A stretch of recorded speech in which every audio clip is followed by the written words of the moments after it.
Hello friends, welcome back to Anvesha Raj channel. आज हम लोग पढ़ेंगे संस्कृति के 4 अध्याय पार्ट 2। ठीक है, पार्ट 1 मैंने बनाया है। ठीक है, अगर आप लोगों ने नहीं देखा है तो आप लोग प्लेलिस्ट में जाके उसे देख सकते हैं। ठीक है, आज हम लोग पार्ट 2 पढ़ते हैं। ठीक है, तो देखिए, प्रथम संस्करण हम लोगों ने पढ़ा था। ठीक है, आज हम लोग तृतीय संस्करण की भूमिका देखते हैं। ठीक है, तो देखिए, संस्कृति के 4 अध्याय का तृतीय संस्करण। ठीक है, देखिए, संस्कृति के 4 अध्याय पुस्तक के तृतीय संस्करण में बहुत बदलाव किया गया है। ठीक है, पहले संस्करणों में आर्य द्रविड़ समस्या का वृत्तांत बहुत ही संक्षिप्त था। तृतीय संस्करण में यह विस्तृत रूप में दिया गया है। ठीक है, आर्य और आयतर संस्कृतियों का मिलन नामक प्रकरण फिर से लिखा गया है। ठीक है, तो दिनकर जी कहते हैं कि जो आर्य और आयतर संस्कृतियों का मिलन नामक प्रकरण फिर से लिखा गया है। ठीक है, काफी इंपॉर्टेंट है। ठीक है, पूछा जा सकता है कि तृतीय संस्करण में, ठीक है, कौन सा प्रकरण जोड़ा गया? तो आर्य और आयतर संस्कृति का मिलन। ठीक है, ये प्रकरण फिर से लिखा गया है। ठीक है, आगे देखिए, ये जो तृतीय संस्करण है, ठीक है, इसकी भूमिका भी स्वयं रामधारी सिंह दिनकर ने ही लिखा है। ठीक है, आगे देखिए, बौद्ध धर्म के प्रसंग में बौद्ध साधना पर शाक्त प्रभाव भी बिल्कुल नया अध्याय है। ठीक है, ये भी इम्पोर्टेंट है। ठीक है, पूछा जा सकता है कि इसमें एक और नया अध्याय कौन सा जोड़ा गया? तो बौद्ध साधना पर शाक्त प्रभाव। ठीक है, फिर आगे देखिए, पुस्तक के तीसरे खंड में इस्लाम खंड पूरा का पूरा दोबारा लिखा गया। ठीक है, इस खंड में दिनकर जी ने 20वीं शताब्दी में भारत के बंटवारे का, तो इसमें इस्लाम खंड जो लिखा गया, ठीक है, वो मतलब पूरा का पूरा दोबारा लिखा गया है।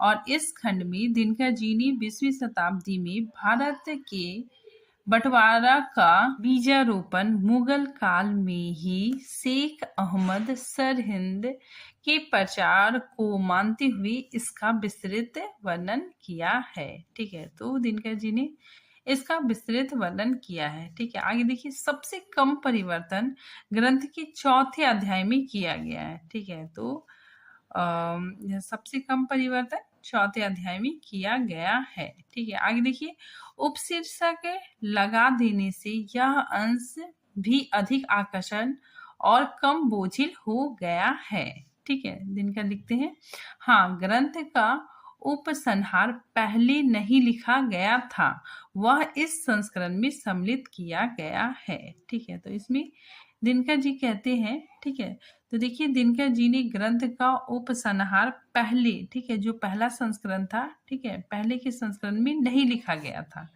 ठीक है, लेकिन तीसरे संस्करण में इसे लिखा गया है।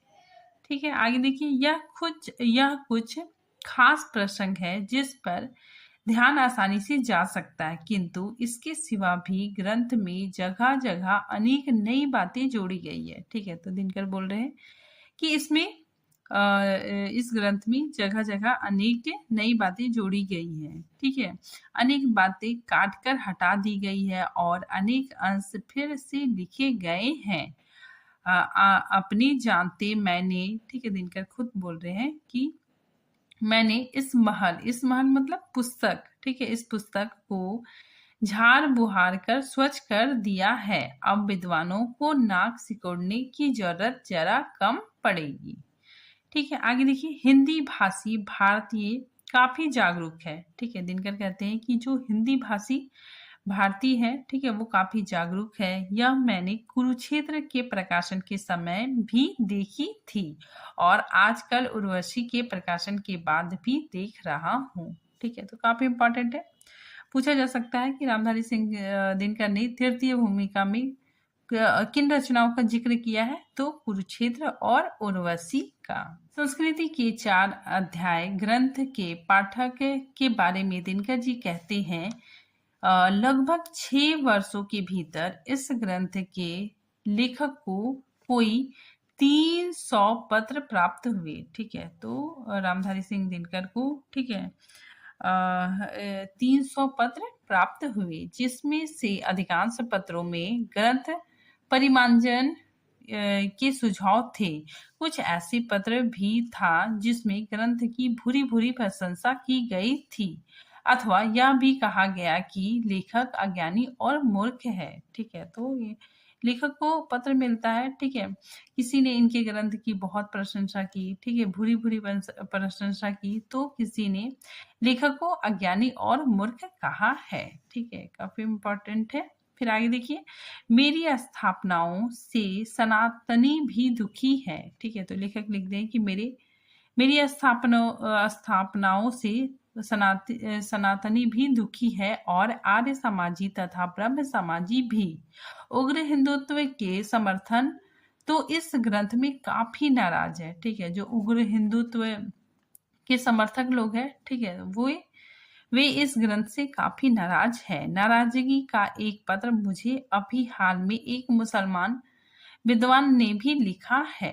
ठीक है, लेखक लिखते हैं कि एक मुसलमान विद्वान ने एक नाराजगी का पत्र लिखा है। ठीक है, ये सब अप्रिय बातें हैं। ठीक है, तो ये मुस्लिम विद्वान लिखते हैं कि ये सब अप्रिय बातें हैं। ठीक है, नाराज मैं, लेखक लिखते हैं कि नाराज मैं किसी को नहीं करना चाहता। ठीक है, मैंने जो कुछ लिखा, ठीक है, ये काफी इंपॉर्टेंट लाइन है, देखिए, मैंने जो कुछ लिखा है वह मेरी शिक्षा दीक्षा और चिंतन का परिणाम है।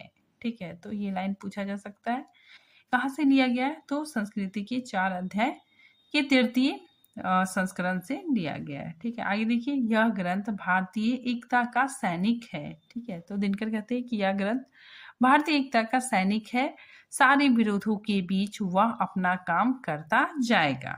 ठीक है, यहाँ लेखक कहते हैं कि मैं कोई पेशेवर इतिहासकार नहीं हूँ, इतिहास की ओर मैं शौक से गया हूँ, और शौक से ही मैं उसकी सामग्रियों का उपयोग भी करता हूँ। ठीक है, फिर आगे देखिए, ये लाइन काफी इंपॉर्टेंट है। ठीक है, तो देखिए, दिनकर लिखते हैं कि अनुसंधानी विद्वान सत्य को तर्क से पकड़ता है और समझता है, सत्य सचमुच उसकी गिरफ्त में है।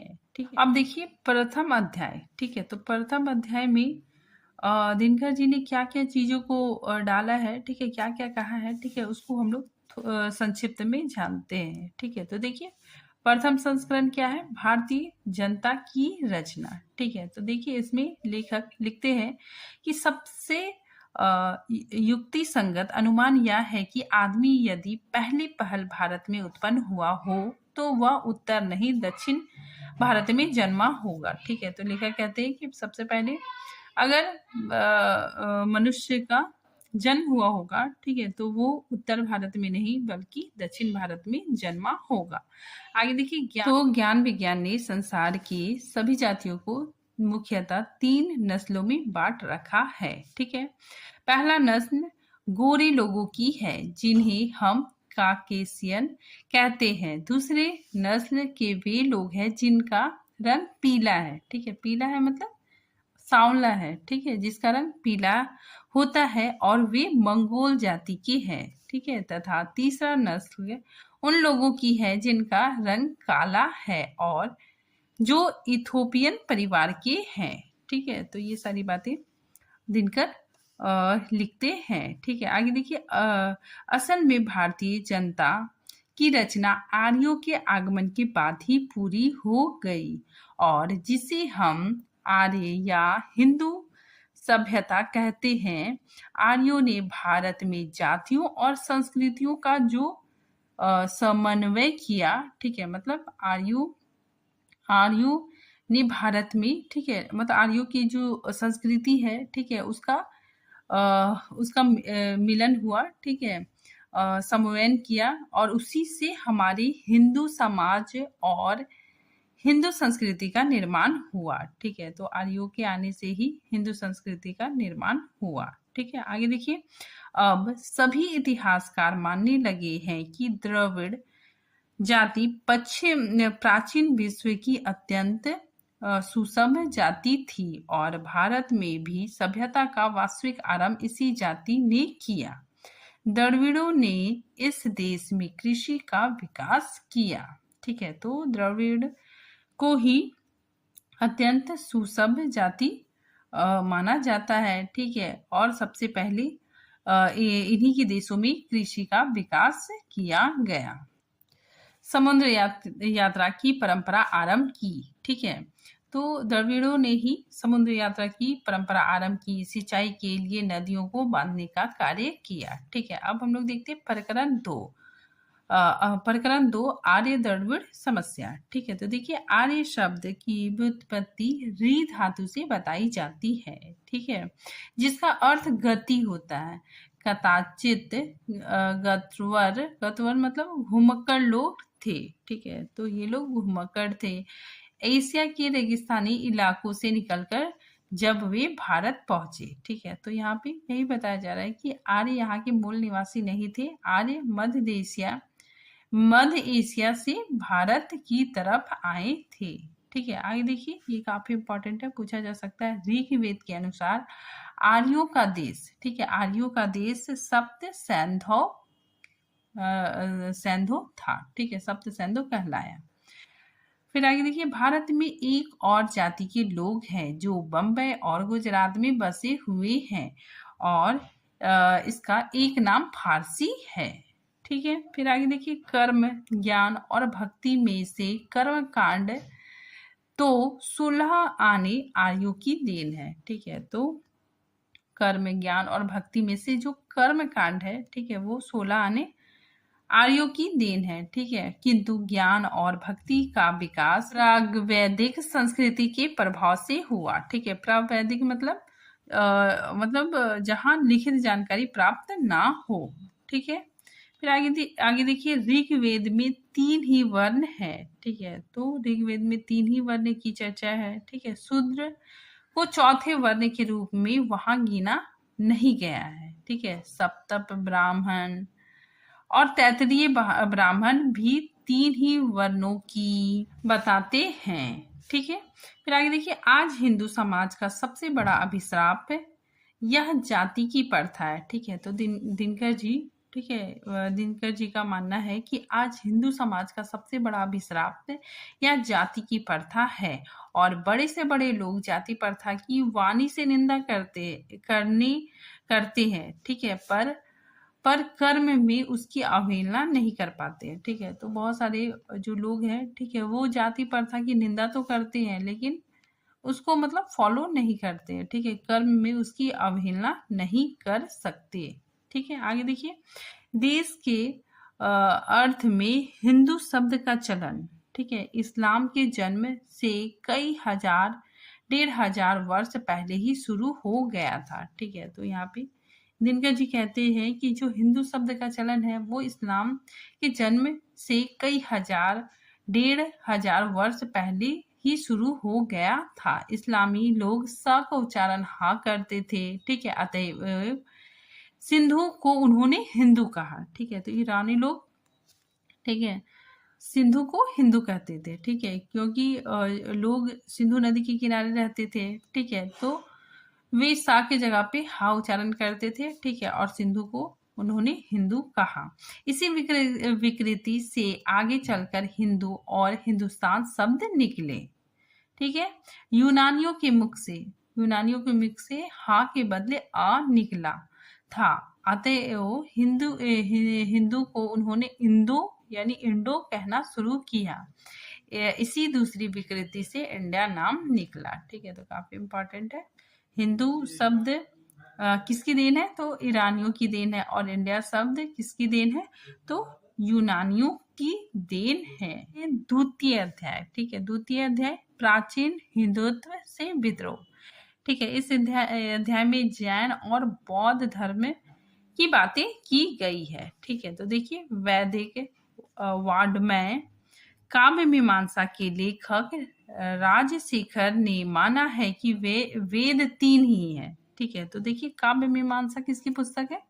तो राजशेखर की। ठीक है, और इस पुस्तक में राजशेखर ने माना है कि वेद 3 ही हैं। ठीक है, ऋग्वेद, यजुर्वेद और सामवेद। ठीक है, अथर्व चौथा वेद है। ठीक है, किंतु उसमें अधिकांश अंश इन्हीं तीनों वेदों के हैं। ठीक है, तो काफी इंपॉर्टेंट है। राजशेखर ने 3 ही वेद माने हैं। ठीक है, ऋग्वेद, यजुर्वेद और सामवेद। सामवेद में ऋग्वेद के ही गय मंत्रों का प्राधान्य है। ठीक है, तो ऋग्वेद में क्या है? गए मंत्रों। ठीक है, जिसको गाया जा सके, मंत्रों का उच्चारण, मंत्रों को गाया जा सके। ठीक है, फिर देखिए आगे, देखिए यजुर्वेद। ठीक है, आयुष को यजुर्वेद ही है। ठीक है, तो आयुर्वेद गद का प्रयोग है। ठीक है, यज्ञों में मंत्र और गीत गाए जाते हैं। ठीक है, आयुषों में गद भाषा का प्रयोग है। ठीक है, तो काफी इंपॉर्टेंट है। जो यजुर्वेद है, ठीक है, उसमें गद भाषा का प्रयोग होता है। ठीक है, अब देखिए वेदांत। वेदांत क्या होता है? तो वेदांत में वेदों का उच्चारण करने में जो अशुद्धियां आती है, ठीक है, उसको दूर करने के लिए वेदांत की रचना किया गया है। ठीक है, वेदांत का मतलब होता है एक प्रकार का नियमबद्ध कर देना। ठीक है, तो देखिए वेदांत अशुद्धियों को दूर करने तथा पठन और गायन में होने वाली विविधताओं में व्यवस्था लाने के लिए निम्नलिखित शास्त्र उत्पन्न हुए जो वेदांत कहे जाते हैं। ठीक है, इसका संबंध वेदों के उच्चारण, उनके गान तथा अर्थबोध से है। इसकी संख्या 6 है। ठीक है, तो वेदांतों की संख्या 6 है। ठीक है, तो देखिए इसकी संख्या 6 है। शिक्षा, छंद, निरुक्त, व्याकरण और ज्योतिषी। ठीक है, अब हम लोग देखते हैं उपनिषद। उपनिषद क्या है? देखिए वैदिक साहित्य में वेदांगों के बाद उपनिषद का स्थान आता है। उपनिषद की संख्या 108 है।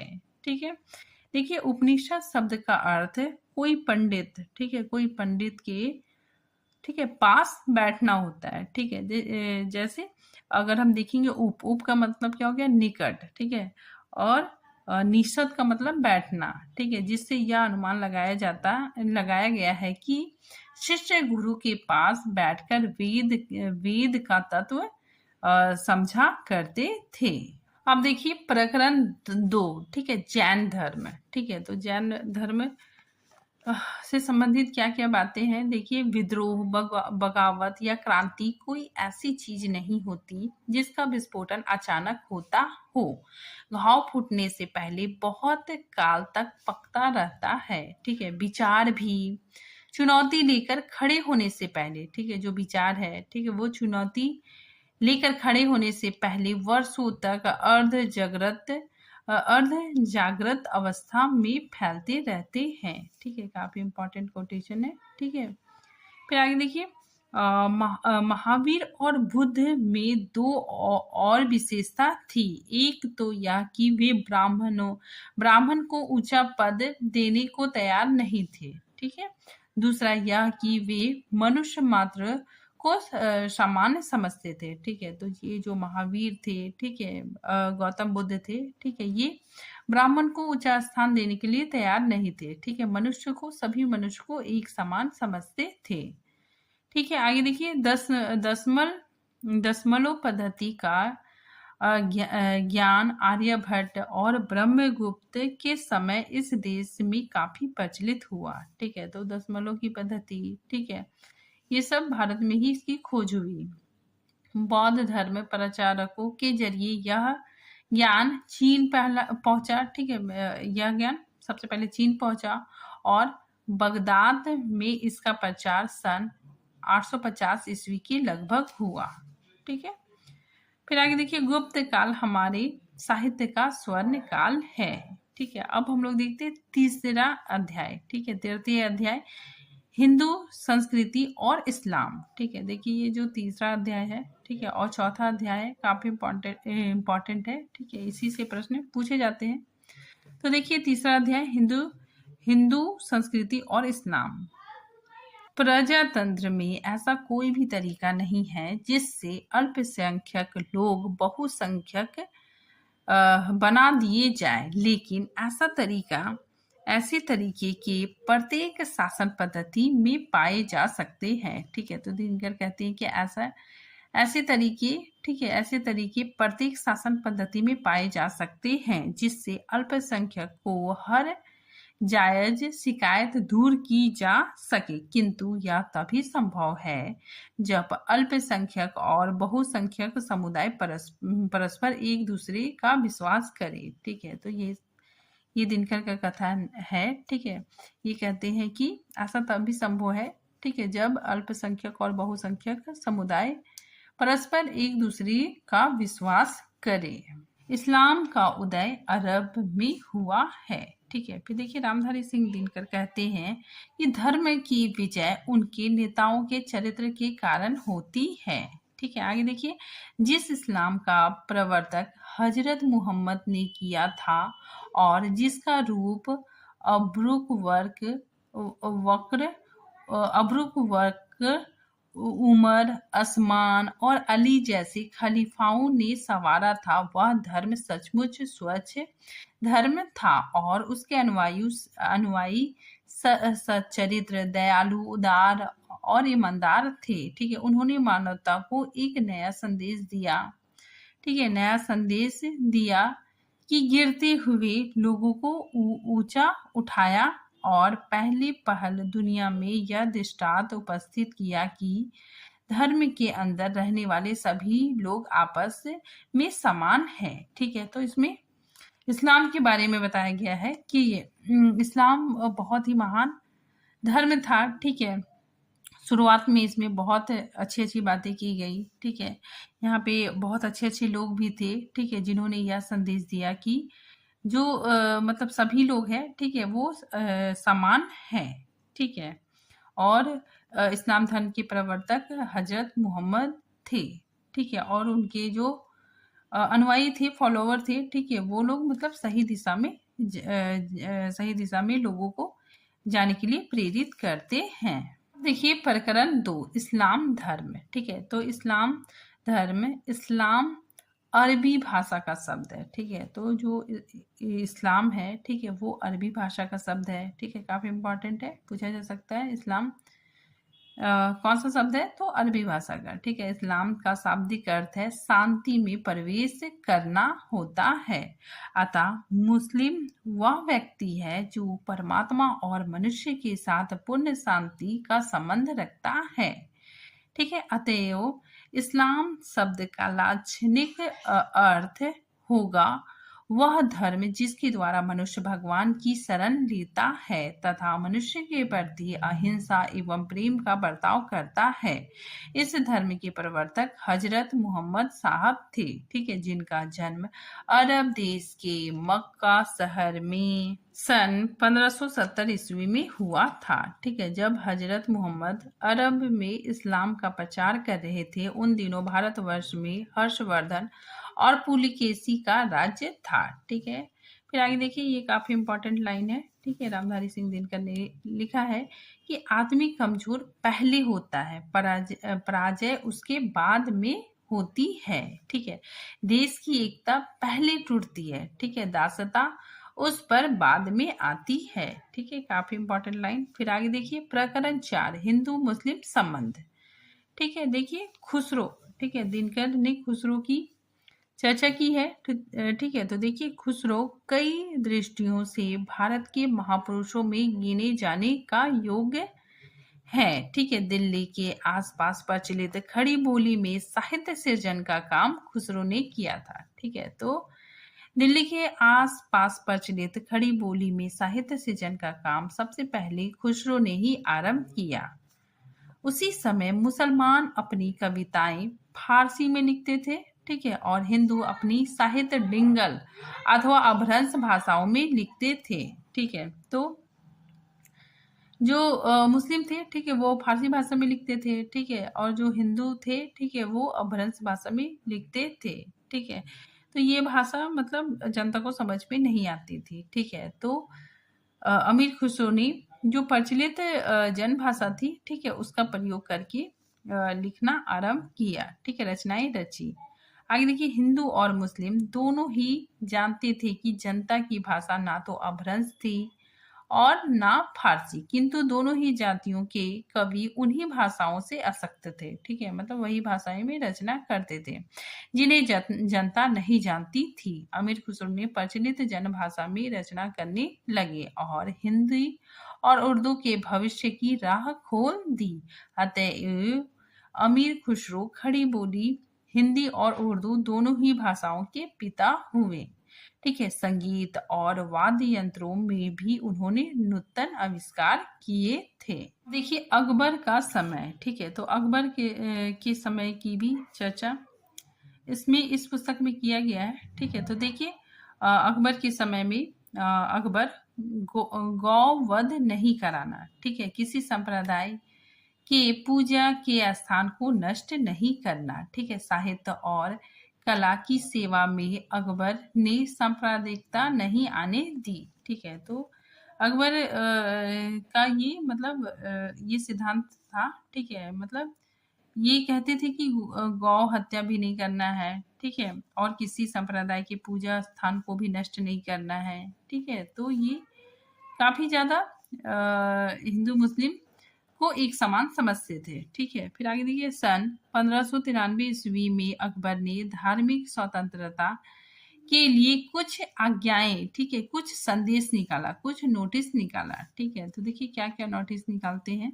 क्या क्या संदेश देते हैं कि कोई जबरदस्ती मुसलमान बनाया गया हिंदू अगर फिर हिंदू बनना चाहे तो उसे कोई ना रोके। ठीक है, अगर कोई हिंदू है, ठीक है, अगर वो मुस्लिम बन गया है, ठीक है, वो फिर से हिंदू बनना चाहता है, ठीक है, तो वो आसानी से बन सकता है। ठीक है, उसको रोका नहीं जा सकता। ठीक है, आगे देखिए किसी भी आदमी को जबरदस्ती एक धर्म से दूसरे धर्म में ना लाया जाए। ठीक है, फिर नंबर तीसरा, प्रत्येक व्यक्ति को अपना धर्म मंदिर बनाने की पूरी स्वतंत्रता है। ठीक है, मतलब हर व्यक्ति अपने मतलब मंदिर मस्जिद, ठीक है, जिसको जो लगे वो बनाने की पूरी स्वतंत्रता है। ठीक है, तो ऐसा अकबर ने कहा था। ठीक है, फिर आगे देखिए जबरदस्ती किसी विधवा को सती ना बनाया जाए और जजिया कर, ठीक है, तो अकबर ने जजिया कर को भी हटाया था। ठीक है, 1533 ईस्वी में, जो तीर्थ यात्रा पर लगाए जाने वाला कर था। ठीक है, फिर आगे देखिए फेजी के द्वारा अकबर ने रामायण, महाभारत, ठीक है, योग वशिष्ठ और कुछ वेदांत का भी फारसी में अनुवाद कराया था। सब हिंदुओं के बीच इस्लाम के प्रति श्रद्धा जगाने के लिए, ठीक है, अकबर ने एक छोटा सा उपनिषद भी लिखवाया था। ठीक है, जिसका नाम आलोपनिषद है। ठीक, अब देखिए प्रकरण 8। ठीक है, सिख धर्म में गुरु नानक को लेकर गुरु गोविंद सिंह तक 10 गुरु हुए। ठीक है, तो 10 गुरु हुए। ठीक है, इनके नाम कर्मशः, ठीक है, इनके नाम मतलब क्रम से दिए हुए हैं। ठीक है, नानक, अंगद, अमरदास, रामदास, ठीक है, अर्जुन देव, हर गोविंद, हर राय, ठीक है, हर कृष्ण राय, तेज बहादुर और गोविंद सिंह। ठीक है, प्रत्येक गुरु, ठीक है, प्रत्येक गुरु अंत के समय जब मृत्यु के काफी करीब होते थे, ठीक है, अपने उत्तराधिकारी को अपना पद सौंपकर उस पंथ का गुरु घोषित कर देते थे। ठीक है, लेकिन गुरु गोविंद जब स्वर्गवासी होने लगे थे तब उन्होंने गुरु ग्रंथ साहिब को ही पंथ का गुरु घोषित किया। ठीक है, तो इन्होंने क्या किया कि गुरु ग्रंथ साहिब को ही गुरु घोषित कर दिया। ठीक है, किसी व्यक्ति को नहीं बल्कि गुरु ग्रंथ साहिब को ही गुरु घोषित कर दिया और यह आज्ञा दी कि अब से कोई व्यक्ति गुरु नहीं होगा। ठीक है, फिर आगे देखिए गुरु नानक देव के वचनों को पहले पहल गुरु आनंद ने गुरुमुखी लिपि में लिखा था। ठीक है, गुरुमुखी लिपि जो पंजाब की लिपि है, तभी से यह लिपि चालू हुई। ठीक है, और सबसे पहले किसने लिखा था? अंगद ने। ठीक है, नाम याद रखिएगा आप लोग। ठीक है, जो हाईलाइट किया गया है काफी इंपॉर्टेंट है। ठीक है, आगे देखिए सिखों के मुख्य धर्म ग्रंथ साहिब का संकलन और संपादन सन 1604 ईस्वी में 5वें गुरु अर्जुन देव ने किया था।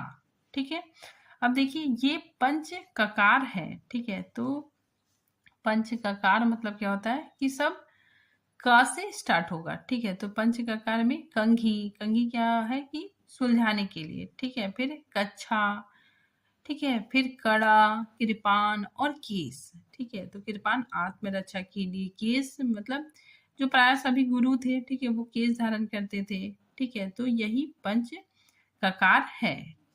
अब देखिए प्रकरण 10, साहित्य और भाषा का प्रभाव, ठीक है। तो देखिए राजा हाल की रचना गाथा सप्तशती है, ठीक है, जिसकी रचना कदाचित ईसा के जन्म के आसपास हुई थी, ठीक है। अमरुक कृत, अमरुक शतक और गोवर्धनाचार्य की आर्य सप्तशती इसके प्रमाण है, ठीक है, जो संस्कृत में है, ठीक है। तो ये रचना संस्कृत में है, ठीक है। और राजा हलकृत रचना गाथा सप्तशती जो प्रकृत भाषा में रची हुई है, ठीक है। फिर आगे देखिए राहुल सांकृत्यायन की हिंदी काव्य धारा के अनुसार, ठीक है। तो राहुल सांकृत्यायन की पुस्तक हिंदी काव्य धारा है, ठीक है। तो उनके अनुसार हिंदी के सबसे पहले मुसलमान कवि अमीर खुसरो नहीं बल्कि अब्दुल रहमान हुए, ठीक है। तो अब्दुल रहमान कौन थे, ठीक है, जिन्होंने संदेश रासक की रचना की, ठीक है। तो देखिए अब्दुल रहमान मुल्तान के निवासी और जाति के जुलाहे थे, ठीक है। राहुल जी ने इनका समय 1010 ईस्वी माना है, ठीक है। और इनकी कविताएं वस्तुतः अपभ्रंश में है, ठीक है। आगे देखिए हिंदी में संस्कृत के अनुकरण पर नायिका भेद, ठीक है, नायिका भेद की पहली पुस्तक रहीम ने लिखी, ठीक है, काफी इंपॉर्टेंट है। नायिका भेद पर सबसे पहली पुस्तक रहीम ने लिखी, ठीक है। तो पहली पुस्तक रहीम ने बरवा नायिका लिखा, ठीक है, 12वीं नायिका लिखा। फिर आगे देखिए फारसी और अरबी भाषाओं का बहुत जोर प्रभाव, ठीक है, कहाँ पे देखने को मिलता है, सिंधी, कश्मीर और पंजाब में पड़ा, ठीक है। फिर आगे देखिए 22 मई में बंगाल के बर्दवान जिले में जन्म लिए राजा राम मोहन राय ने 20 अगस्त सन 1828 ईस्वी को कलकत्ता में ब्रह्म समाज की स्थापना किया। केशव चंद्र सेन ने मात्र 19 वर्ष में, ठीक है, 1857 ईस्वी में ब्रह्म समाज में प्रवेश किया, ठीक है। फिर आगे देखिए थियोसोफिकल सोसाइटी की स्थापना न्यूयॉर्क के वैलेवक्सी ने आलकट साहब के सहयोग से 7 सितंबर 1875 ईस्वी में की, ठीक है। श्रीमती एनी बेसेंट 16 नवंबर सन 1893 को भारत आई, ठीक है।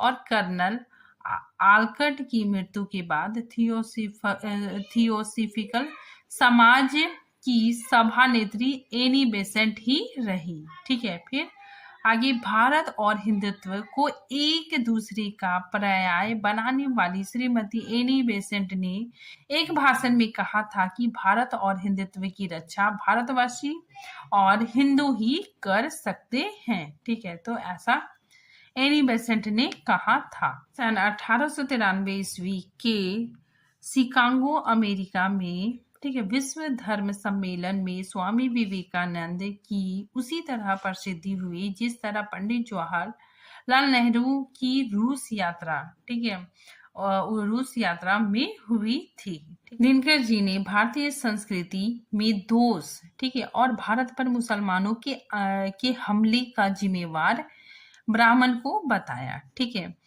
कारण ब्राह्मणों ने संस्कृति के द्वार केवल अपने तक सीमित रखा, ठीक है। तो दिनकर जी ने किसी दोष माना, ब्राह्मणों को माना, ठीक है। फिर आगे देखिए महात्मा गांधी जी के अहिंसा पर दिनकर